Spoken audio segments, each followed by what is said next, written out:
Another new Genshin character is out. The community is once again up in arms with the drama. She's not that powerful. She doesn't compare to all the other broken 5 stars we've gotten before. Let's get into it. Hey, how's it going? HonestToCritic here, and yeah, looking at Yae Miko, I am impressed with this character. And I'm looking online, I'm looking at these content creators, and it's the same thing every single time we get a new character, right? She's no Ganyu. She's not broken like some of these 4-star early characters that we got that are broken, right? But I'm here to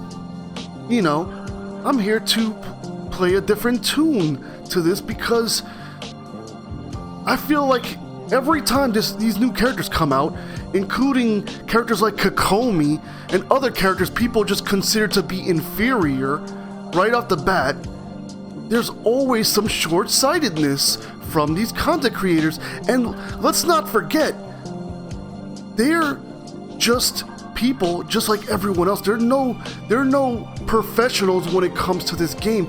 At the beginning of Genshin, a lot of these people thought Benny was a terrible character, and as we all know now, he is ridiculously broken. But not that I'm that much better, but I'll say this: I actually look at her kit and I can see things that other content creators seem to be missing. For example, right, her damage from her burst and her E. Now her E is a damage that you can basically say it's a good damage, it's not mind-blowing, and the constellations are very much focused on making her E, her skill, much more powerful, right? Her burst is, right off the bat, very strong. A lot of people seem to be looking at this damage, comparing it to other characters, and saying, well, it's not incredible, it's not the most broken character. But here's the thing, right? A lot of people look at Ganyu's,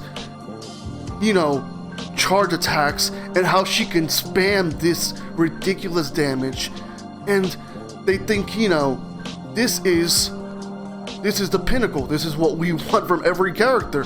And that's just not going to be the case. Does that make Yae Miko a bad character? Not in the slightest. In fact, I think her damage is pretty damn impressive when you consider the fact of how fast you can dish out a certain amount of damage. And now I know what you're thinking. C0, she has energy issues. And I was lucky enough to get a double. I was lucky enough to get a back-to-back. Within 2 wishes, I was able to get a second Yae Miko. So it's hard for me to speak on C0 Yae Miko. And I probably should have clarified that from the beginning. I apologize. But yes, I have a C1, and it basically solves a lot of her energy costs. But I will say this: her burst is so strong at C0 that even if you do have to deal with the energy cost, even if you can't use her burst isn't up all the time for you, she is still very, very strong character to have on your team. And it does limit what comps she can go into.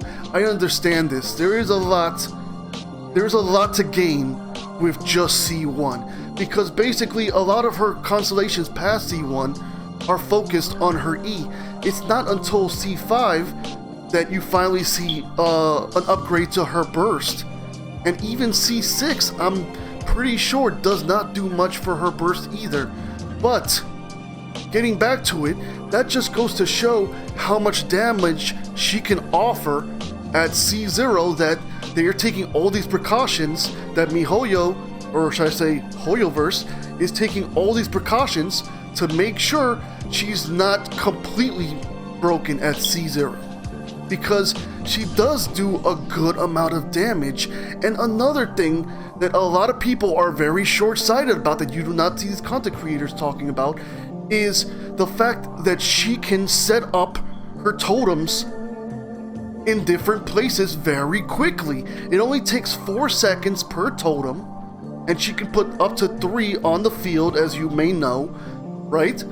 And in the Abyss, this is going to be very valuable, because a lot of the times you have buffers like Benny, you have other characters that can, up your damage, but a lot of times they're restricted to where once you put down their buff, right, you are kind of stuck in that location. But when it comes to Yae Miko, relocating her buff, relocating her totems is very easy to do and very fast for the most part, which means that there's less time wasted.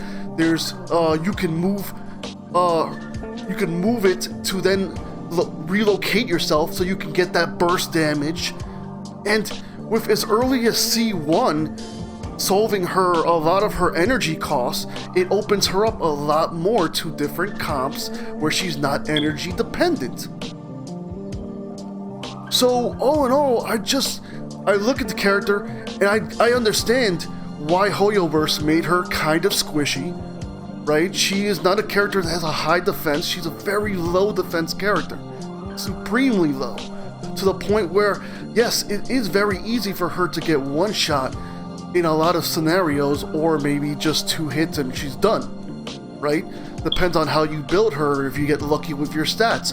But in the end, everyone's getting something, right? C0, you're getting very quick, very great damage, right? And I mean quick as in it all comes at once. Those lightning just rains down, does a good total damage all at once. That's what I mean by that. Because if we look at other characters that have bursts, obviously there's higher burst damage characters, like Eula, for example, who can do more, but she also suffers from energy. I have trouble even with Raiden on my team to keep her energy up perfectly. I have a C0 Eula, and she doesn't provide off-field support. She's a main damage dealer, that's her role, where Yae Miko is much more flexible. Now, am I saying that you should just immediately go and pull for Yae Miko? No. If you're early into the game, really you can't really farm for her at all anyway, right? Now, if you are later into the game and you have a lot of characters, then I feel like she is a worthwhile pull. She does provide a lot of flexibility, that she does provide a good amount of damage, and she is a decent enough battery too, that you might be able to use, to get that resonance, to where she's a great character. I think she is a character definitely worth looking at and considering.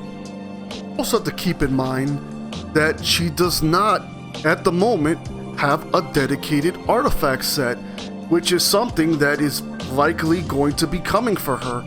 And if you do, just decide not to pull because of what other content creators are saying, even if she does fit in your team, even if you could use a character like her, if you decide not to pull on her, you may end up regretting that decision when her artifact set drops and she becomes much more valuable. Right? I can already see her value right now.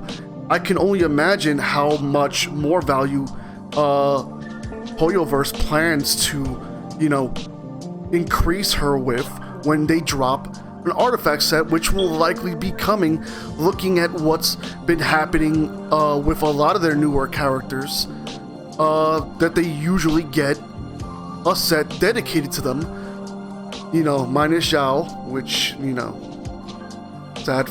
It's always a sad thing to think about. Or Zhao. MiHoYo, give him a set. MiHoYo, come on. So, looking at the full spectrum, right? Looking at the fact that a lot of these other characters that we've seen come before, and you hear people say they're terrible, Like, you don't need to pull for them. What's the point?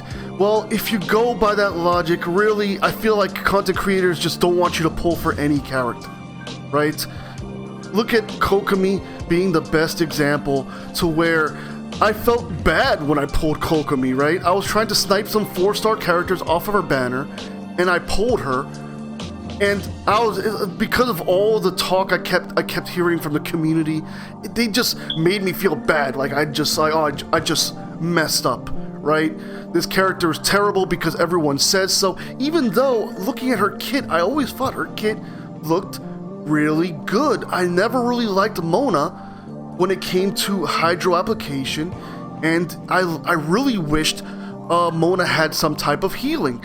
And then Kokomi comes, and I'm taking a back seat because I'm looking at, you know, at everyone's response, and I'm thinking, oh man, I don't want this character.